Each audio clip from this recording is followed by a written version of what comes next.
Hi Catherine, another vlog for you.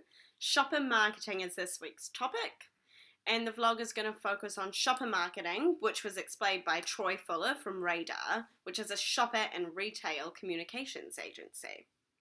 Let's begin by an introduction into shopper marketing. Troy defined shopper marketing as a process of understanding and marketing to people as they operate within the shopper and consumer state of mind. Other academics such as Silveria P. 2014 define shopper marketing as the planning and execution of all marketing activities that influence a shopper along and beyond the entire path to purchase, from the point at which motivation to shop first emerges through to the purchase, consumption, repurchase, and even recommendation. There are two mindsets that Mars members need to consider: consumer mindset versus the shopper mindset. A shopper mindset goes as follows. Oh, I need this toilet paper, so I'll purchase, as I just need it. A consumer mindset. I feel like thinking about what I want, maybe the latest pair of shoes, and then that translates into a shopper mindset after that, where they went to the shop, want to find out how much, and hopefully buy it. An example of the consumer versus shopper mindset scenario to understand further. Let's look at consumer versus user. Say you see the ad for baby milk. Mum is still the consumer. For the user, that is really the baby. A dog, perhaps you're buying dog food. The owner must see the advertisement for the dog food in order to give it to the dog, who's essentially the user. How about beer drinkers? They happen to tick both the boxes as the chooser and the user, as they do both that and consume the beer. Let's now look at the consumer versus user. Advertisement.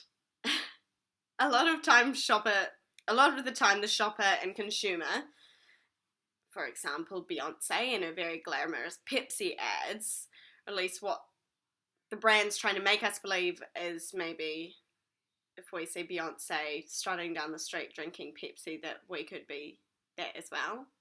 Beyonce doesn't necessarily actually consume this product, but they're wanting us to lead so to believe.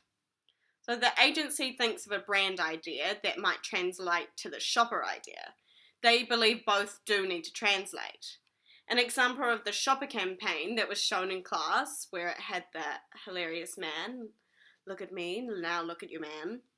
That was old, but I think what they were trying to do was rebrand or reinvent this shower gel of Old Spice, where before they were marketing to men, when really the research showed that over 50% of all body wash was bought by females, which meant the men would essentially use anything in the shower.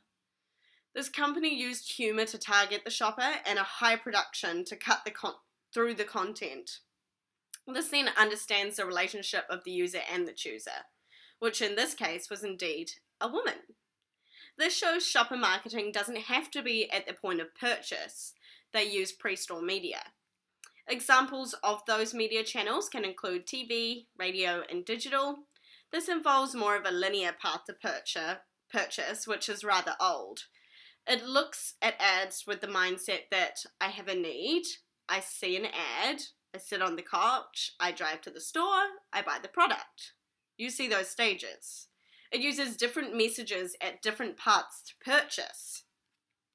However, in today's fragmented reality, we can sit on a couch or ride on a bus and buy something in the next few seconds.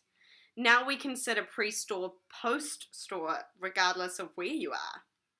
It is also noted that at these paths of purchase, they vary with the demographics. It's really important to understand this.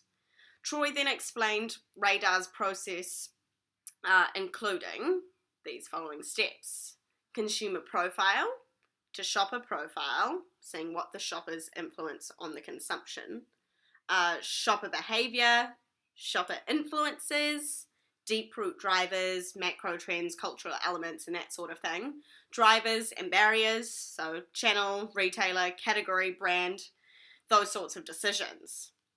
Now we can ask ourselves as Mars members, why shopper marketing?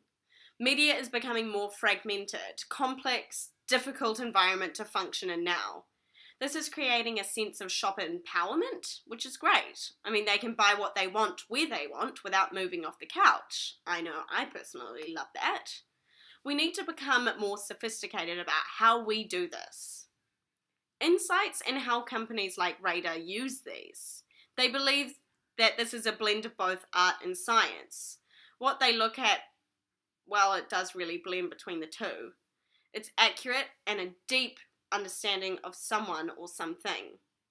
Take Unilever for example. So that led to a business building opportunity. Troy said that we needed to think. So it's more linking with the neurological side of things, which was really interesting. He kind of said that the whole psychology behind the human mind is becoming really useful for marketers. Say what you say typically only taps into the conscious part of the brain. Find out in focus groups, so shop-alongs and things like that. It's kind of post-rationalize answers. And then lastly, do. Things people do are always different to what they say they do. Subconscious shopping, things like that. So, again, we're going to end this. What's next? Eye trafficking heat maps. Basically showing where customers respond to. For example, a yogurt ad that he showed us. So people would look at the words, then the person, then a price, opportunity, problem, insight, challenge, the list goes on, and that is how shopper marketing works. Thank you, and we'll see you next week for the next blog topic.